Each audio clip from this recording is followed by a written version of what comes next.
Hello and welcome to the Wild Moon Sessions podcast. My name is Bexy. I am your host. In this episode, I'm talking to Derek Dodds. He is based over on the west coast of the state, so he's in California.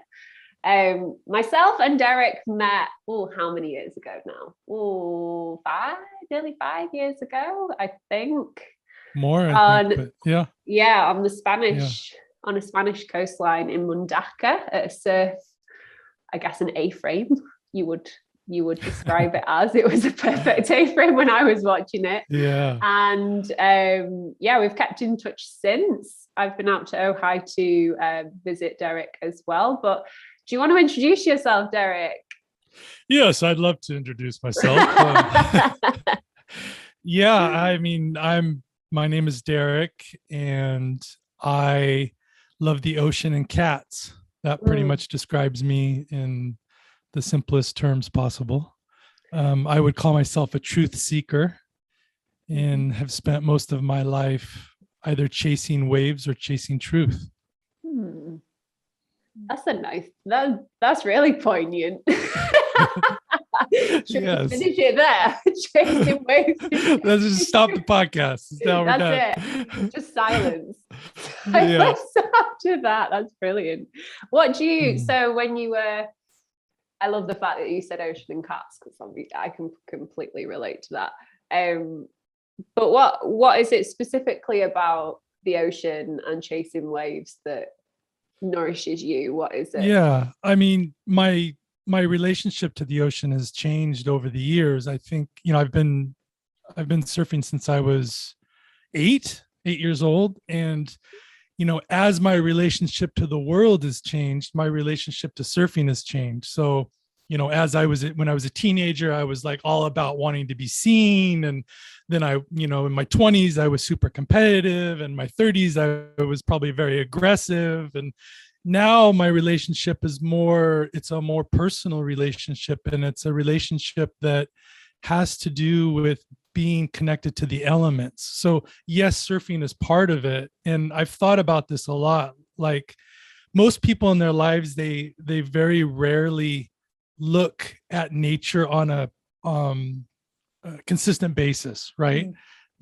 And nature, I feel, is such an important aspect of who we are and who we become. And so when I surf, I'm frequently looking out. So surfing is basically you wait for a wave, you take the wave, and it lasts maybe 20 seconds. But the rest of the time, you're just sitting, like the majority of surfing is sitting in the water, looking out onto the horizon, right? You're just looking out into nature because usually there's nothing in front of you. So every day, because I surf most days, I have a moment or several moments when I'm looking at nothing.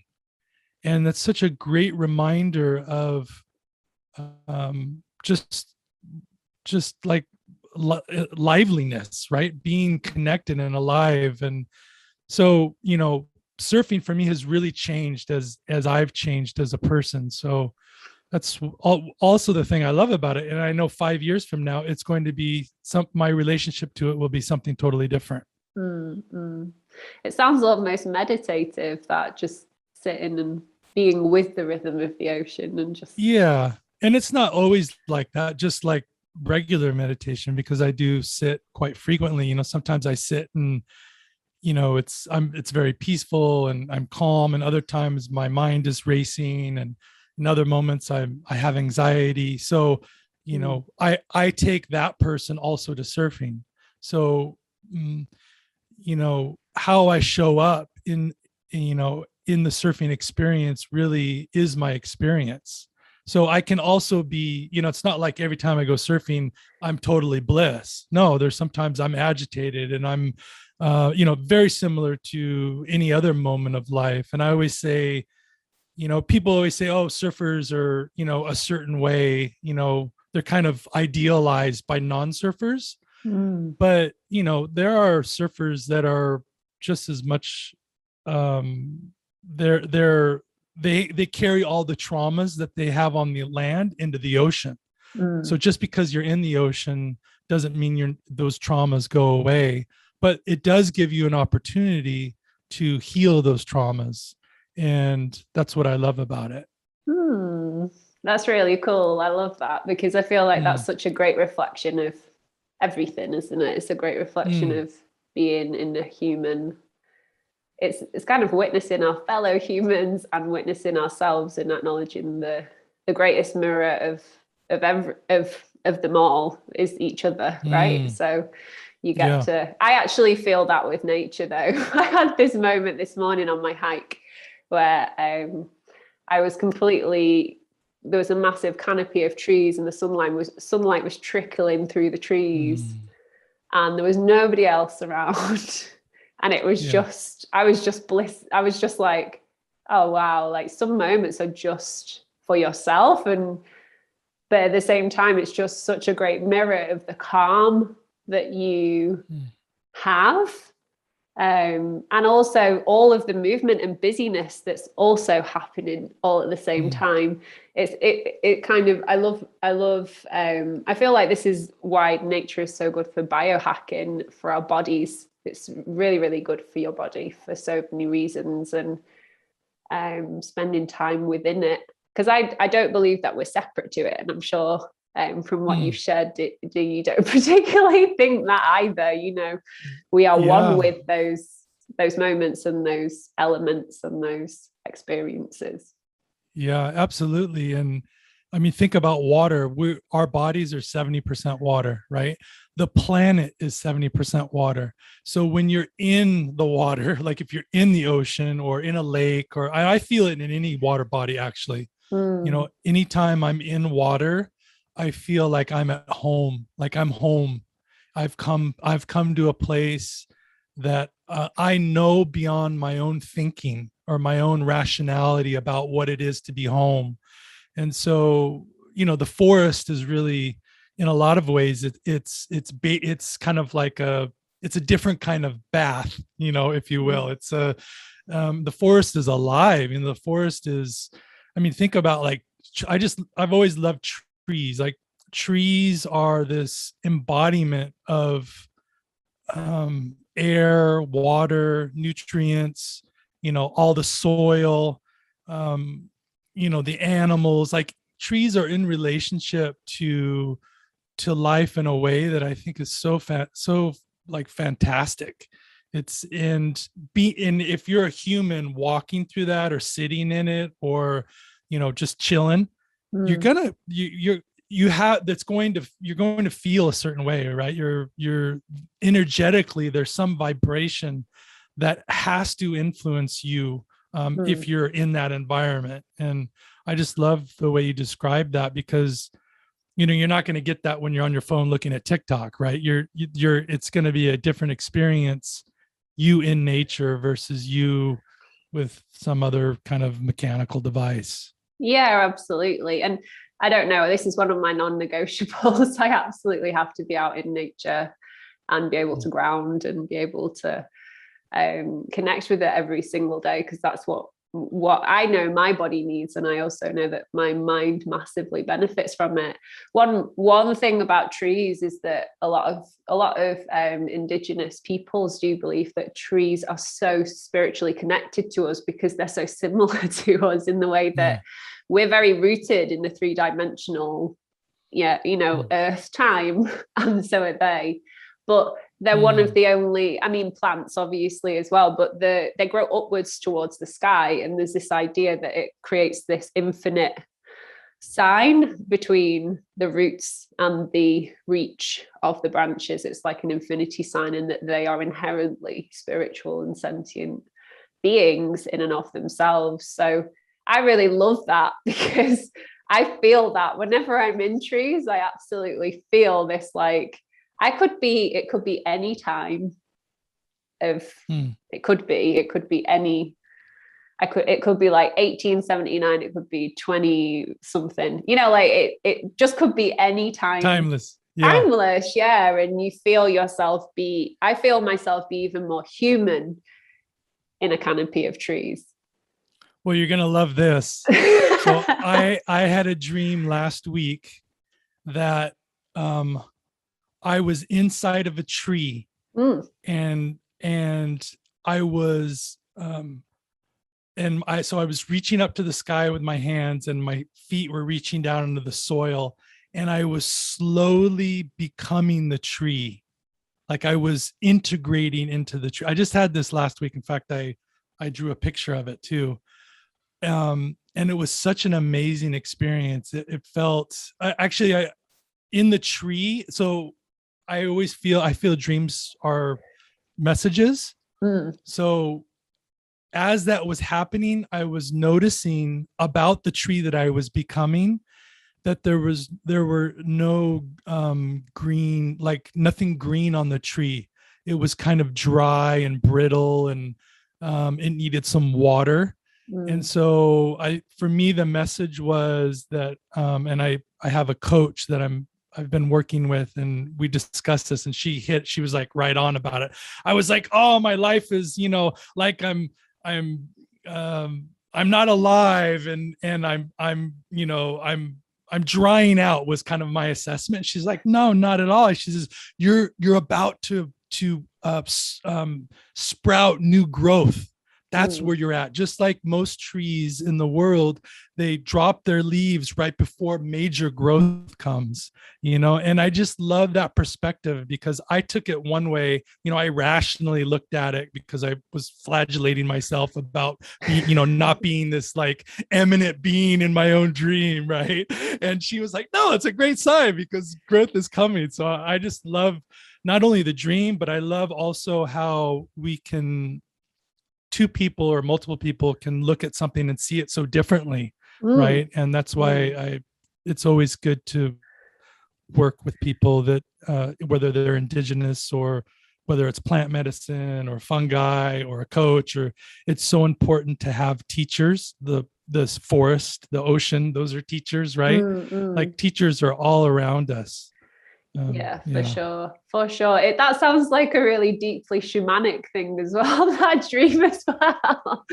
Like in my training, we all had to pick an axis Monday, or not pick we journeyed and then found, in my shamanic training, we found our axis Monday. Everybody picked trees apart from me.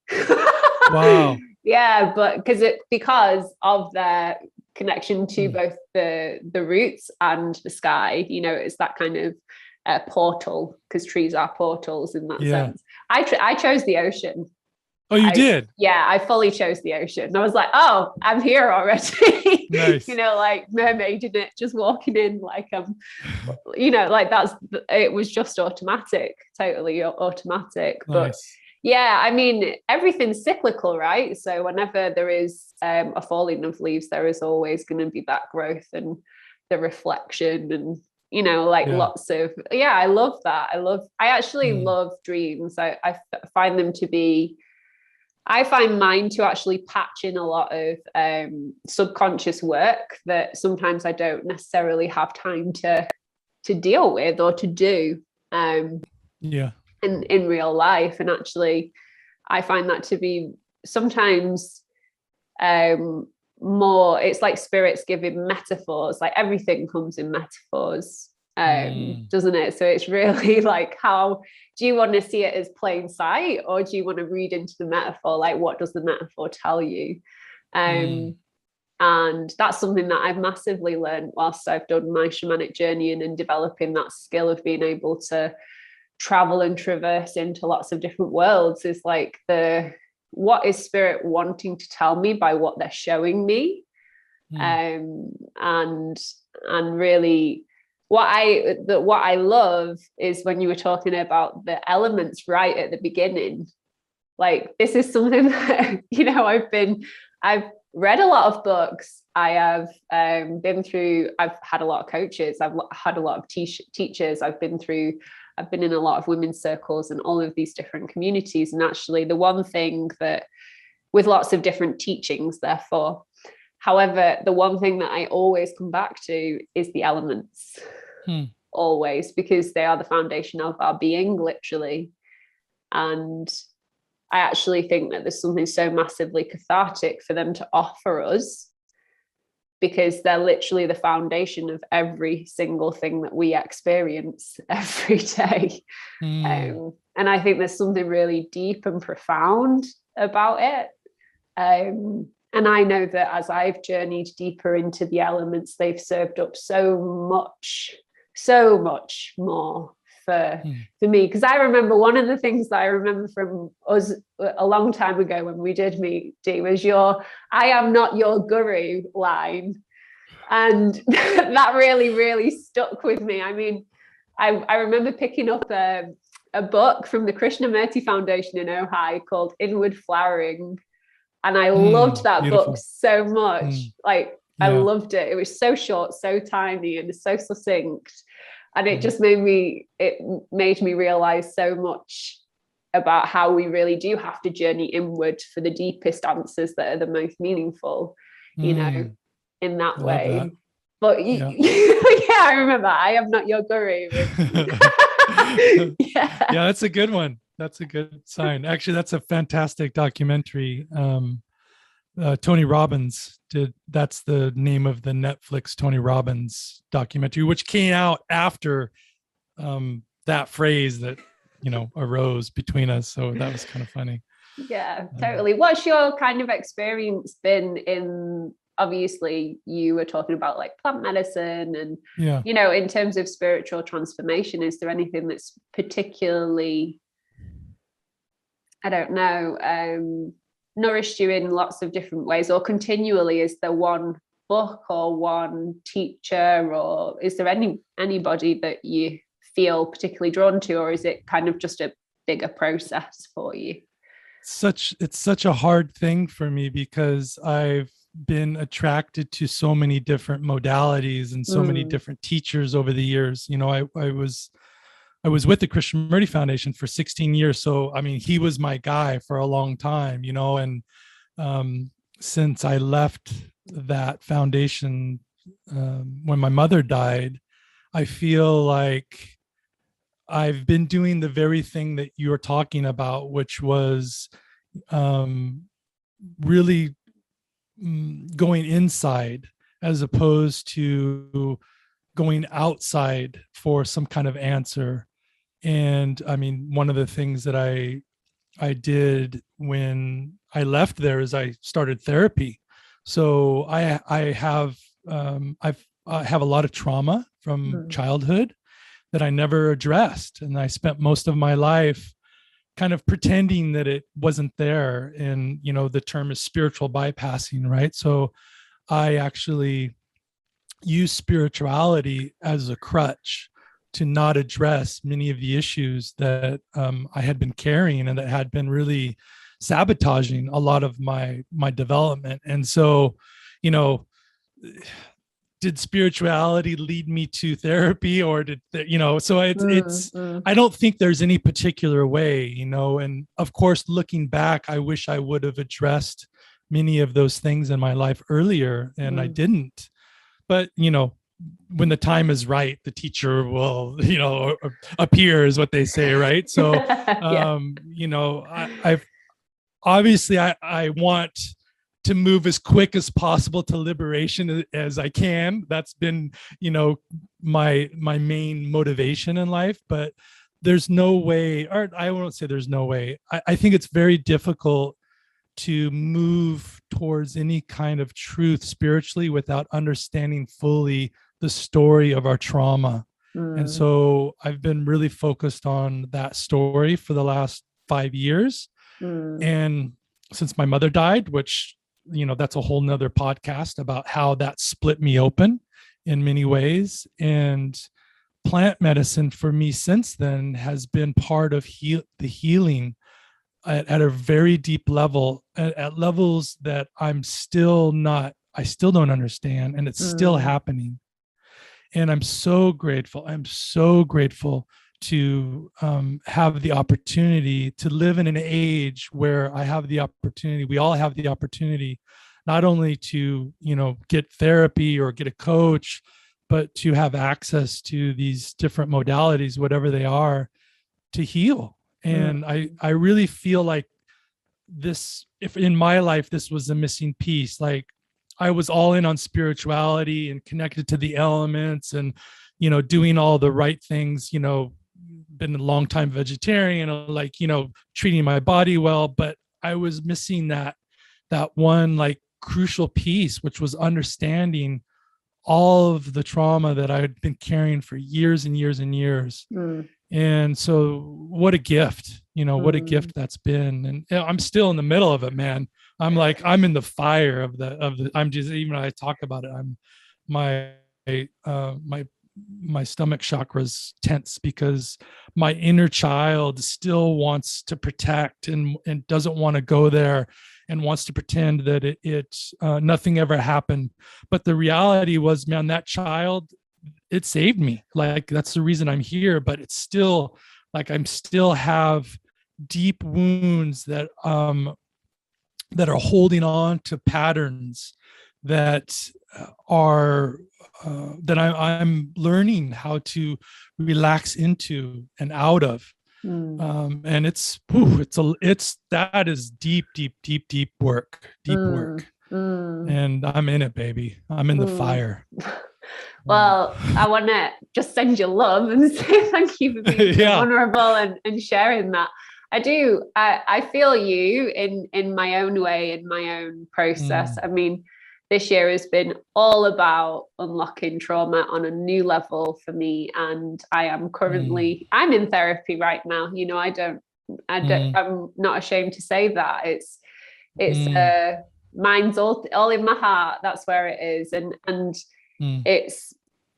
it's important. I actually feel that I don't disagree with you. The spirituality can be a form of bypassing. And actually, when I've realized that sometimes we get to the point where we are trying to look after ourselves so much that we just want to like, what's next? What can I do for myself that's just really good for myself? And it's I think it's really, really natural for somebody to want to do that, particularly if they've experienced quite severe pain and transformation in whatever way. And I actually think that to be able to decompress and relax your nervous system and really take a step back to be able to really hold yourself in loving kindness and awareness to do that work, because that is truly understanding every single level of yourself, which to me is a deeply spiritual thing. That's there's no difference in lots of ways, because it's our soul really, and anything that prevents us from shining that forward or out or radiating our natural energy to be exactly as we are. That's deep work, like you say. And I just want to say, like, it's awesome to know you do. Like, it's awesome to know people who are willing to actually like dig in and do that and do the difficult stuff. And I could tear up right now because it's not easy.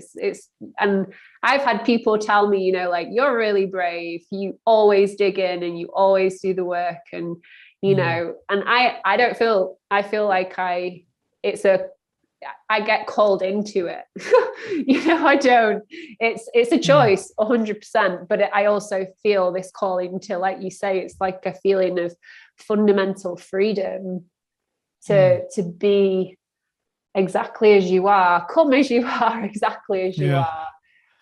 There's just something so important about that, particularly right now. I just want to say thank you for sharing. Thank you. I appreciate that. That's a beautiful way to put it. Come as you are, right? Come as you are, but I would say come as you are, but understand where that coming is being suppressed or being manipulated by your past or your fears. Like, it's such a tricky dance, right? Because we all want to be loved. I mean, that I think is the fundamental. I mean, for me, it was the fundamental thing that I didn't get as a child, right? Nobody was around. Like, I was being juggled between various parent bodies. So, but I think as human beings, we all want to feel love. We all want to give love. We all want to receive love. Mm. And we don't realize, like, showing, like, being who we are when we show up has been sabotaged by these past actions that we carry in our body. And I feel it right now, right? Just talking about this stuff, I just feel it in my body. Mm. And it's easy not to go there, right? And just to pretend it didn't happen and life is beautiful. But yeah, life is beautiful, but life is also hard, right? And I think showing up in an authentic way means showing up and having these conversations and saying, yeah, I want a beautiful life, but I also, it's been difficult. And there are moments where I'm trying to understand who I am and why I'm here. Some days are great and some days are just hard, and they're filled with sorrow. And so it's such an incredible journey, because I think life is all of those things. And I do have this I have this vision that there is a life that doesn't have any of that suffering, right? Which is why I've always been so attracted to Buddhist teachings and what the Buddha has said. And so my life stands in contradiction between the reality of what I embody and the vision I hold for myself. And I know that pathway is love, right? That for sure is the pathway. And so my showing, how can I show up in love and be love? Like, that's the key, right? That's the absolute key. But I sometimes can't do it. I just can't get there, and that's where I'm at. And that's the way the world is. And I think we're seeing a lot of the world is having difficulty standing in that place, standing in the fire, right? The fire of love. And so what we're seeing in the world right now, I think is actually what needs to be, like, it needs to happen, right? What we're seeing needs to happen in order for something else to be birthed, to be born, for some other consciousness to arise. Something has to be destroyed. There has to be destruction for the phoenix, right? I guess that could be kind of the imagery. So a lot of people I know are very nervous about what's happening, but I'm very excited.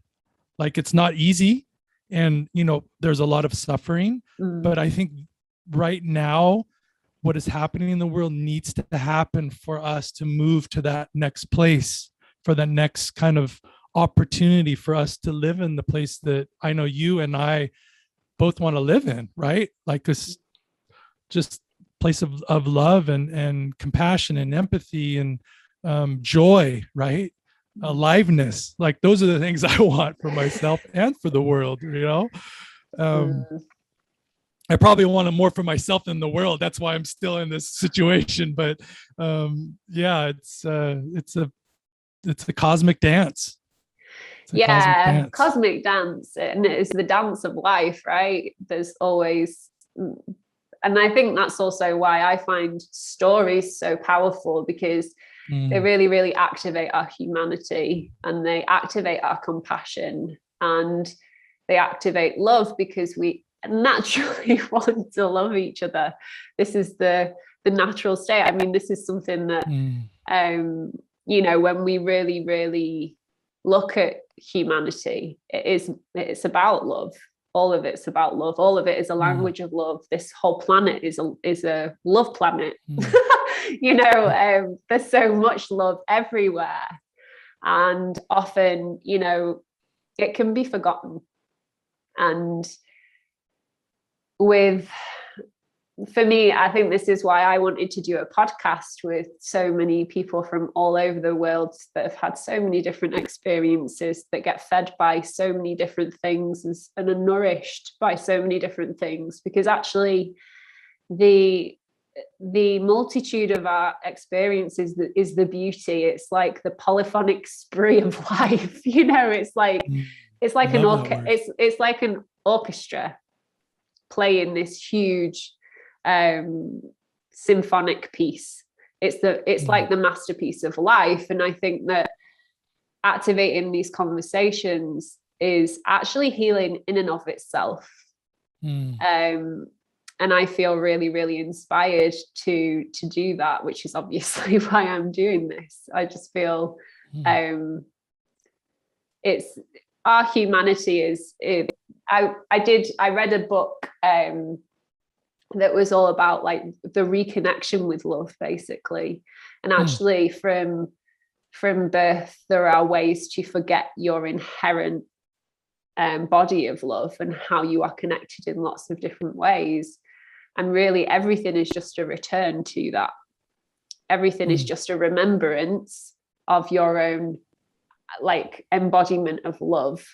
And I think for me that really strikes a chord, because I know that when I can cultivate love for my heart and from my heart, I can really extend that around the world. You know, in some of my dance classes, I can feel people giving me energy into their hands, and they're in LA, or they're in they're just everywhere. So I really don't believe that love has boundaries. I think it's boundless. And when we do the work, when we turn up, when we face trauma, when we like you say, stand in the fire and embody the phoenix, actually there's just so much to live for at the same time as really, because understanding yourself, who else is going to understand that part of you? Nobody. Exactly. Yeah. So as much as it can be, and I could cry but saying this, but as much as it's really hard to feel it all, like that is also the profound profundity of being you. And that is your deep well of emotion and being in so many different ways. So I just want to say thank you so much for sharing all of that, Dee. Of course. Because it totally resonates. I think that particularly in the past couple of years, that's been a massive, massive part of my life. And I actually have to say and want to thank you for being one of the first people to fully see me in my process and my story. And actually, I know that uniting with people who have different stories, and you know, you're never alone. That's one thing that I feel massively. So I remember, I can't remember if it was you that said it to me, but you were like, I love black sheep. You know, yeah. It's true. Yeah. I call Marlene black sheep all the time. Yeah. I've renamed myself a psychedelic sheep. I like that. I'm going with that. But yeah, no, and there's always another black sheep or psychedelic sheep you can have a chat with. There's a lot out there for sure. Yeah, and it's and beautiful. I think the more we return to that place in ourselves that is truly us, the truer our friendships become. Like the people who don't fit that or serve that part of ourselves any longer, they fall away. And I think that's okay, right? In fact, that's a good sign. If you have friends that aren't serving you, or loved ones or family members or whatever it is, they are not supporting that aspect of yourself that is your true essence, which for me is when there's no fear, you're whole, you're vibrant, you're pulsating, right? We all know that place. You know, some friends will fall away and others will come closer. You know, that just happened to me. I have a friend that I've known since childhood, and we have kind of been off and on friends, you know, for a long time. And he came and sat with me in ceremony here, and now we're like, man, we just feel like brothers now. You know, I understand him more than I've understood many of my friends that I've had for a long time that can't go to a really open place in themselves. And so it's interesting, that whole like the dynamic between the energy fields of people. And it doesn't really have anything to do with time. Like, I feel close to you. We haven't spent that much time together, but I feel like I know you. I know a lot of your backstory too. And you and I have a lot of similarities in there with like family and stuff. So there's already kind of a recognition of who you are and some of the pains that you carry. I see them and I feel them because I have them. And in that, it's like, you can't hide from me, right? Because I know the things that you're not addressing and I know the things you are addressing. And because that's the same for me, right? It's the exact same for me. I was like, oh, I see that. Yeah. I didn't address that for a long time. I see where she's at, you know? Yeah, I see where she's at. So that's the other beauty of, just, and, you and I have had some hard moments too, where we've, had some disconnect and, but we've healed it. And I just remember we had probably one of the most difficult, I would say, conversations that I've had with people before. And it was absolutely fantastic. Like, that conversation, we don't have to go into the specifics, but we were able to meet each other and to have a difficult conversation about a topic and just come out the other end like closer, more energized. We faced the difficulty and the complexity of it. And after that conversation, I was like, man, I really love those guys, and before we had it, it was so easy just to walk away and say, I don't want to have this conversation. I don't need this in my life. And I know, because we had that conversation is one of the reasons we're having this conversation. And it's one of the reasons we'll have future connections with each other, right? Is because we faced a difficult moment in our relationship. And that was such an important lesson, Yeah. So I just want to bring that in. Yeah. And I think, when you can bring self-awareness and honesty and vulnerability to conversation, and for it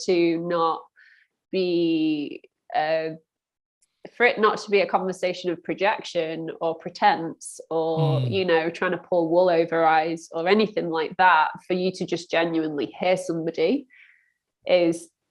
and hear each other and be honest, that's true communication, isn't it? And I think that's often what can stunt relationships. Or some people don't actually want to hear that, do they? Don't want to have those sort of like authentic, like you say, difficult conversations, or they don't want to meet themselves. And that's something that I find is that I love really fiercely, and sometimes that's too much for people. And that's okay. It's fine. I'm not saying I love those conversations, but actually those conversations are such a sign of emotional integrity and emotional maturity and intelligence as well. And I think that actually that needs to become such a huge currency in our world. And I think it is becoming. I think there's more talk about that, which I'm totally on board with. I love the process of that being acknowledged, for sure. And this is one of the beauty of podcasts, right? Is that it enables two people to have difficult conversations sometimes in public, or talk about subjects that they don't necessarily agree upon, and try to find some commonality, or even help the other one understand why they're in that other place, or why they hold that different belief or different view, right?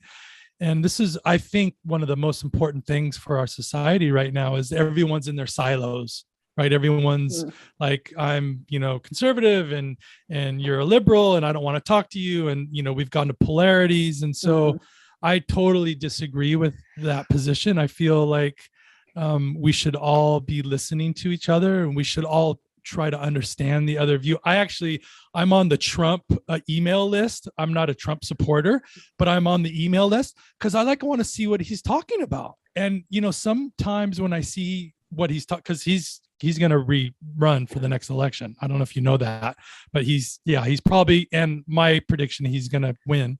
But that's a whole different story. But the whole idea of reading those emails is so I can understand, like, how does this guy think, and how does that party think, and what position do they come from, right? And it's really helped me feel empathetic for some of the things that I've heard from that side of the aisle, right? And I'm not a political person at all, and I'm, but because that's such a explosive topic in America, it's fun. Like you have to bring a certain playfulness to those issues too, right? And be yeah. Oh, cool. Another email. I randomly saw an ex Manchester United footballer calling Boris Johnson spaghetti bolognese today. So I found that very entertaining. It was really, really entertaining. I was like, I kind of love this. Awesome. This is great. I never watched the news, and I just saw Gary Neville calls Boris Johnson spaghetti bolognese, and I'm like, what is this? I mean, watch it. In Italy, that would be a compliment. It was more. It was just the context. It was the most northern delivery, which I enjoy. I love very direct delivery. So, it's just hilarious. But I totally agree. We are here to understand one another, and it's really having the patience for that, isn't it? And like you say, the playfulness. I really enjoy that you've brought playfulness in there, because we all need to laugh and have a balance of everything. Totally. I mean, we're in Libra season right now. We're talking on the new moon, and it's a Libra new moon. It's all about balance, isn't it? And I think, actually, there's just so much to learn from each other. There's endless amounts of learning to be had, for sure. Yeah, for sure. Well, thank you so much for coming on today, Derek. I really, really appreciate it. If anybody wants to get in touch with you, how is best for them to contact you? Yeah, they can hit me up on Instagram. That's my name, Derek Dodds. So Derek Dodds. Double D. Double D. And I want to thank you so much for holding this space, for being the light that I'm witnessing, right? I've seen such an incredible transformation in you, and I've told you that, and I want you to know that I'm so honored to sit in this circle of life with you, and to see what you're doing and the work you're doing, and to be connected. And I love you, and I wish nothing but wonderful things for you and for the future of who you will become. Thank you so much, Derek. You're welcome. Thank you so much. I really appreciate those words. I really, really do. And obviously it's an honor to be in that circle with you too.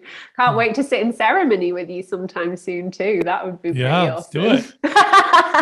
Do it. In the Ojai Valley. Oh yeah. Oh yeah.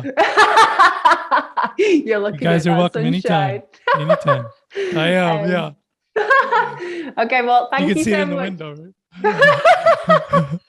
I'm like with the light. Come on. Thank you so much for listening to this chat. Thank you so much for coming on, Derek. And until next time, take care of you, and we will see you soon. Yeah. Bye.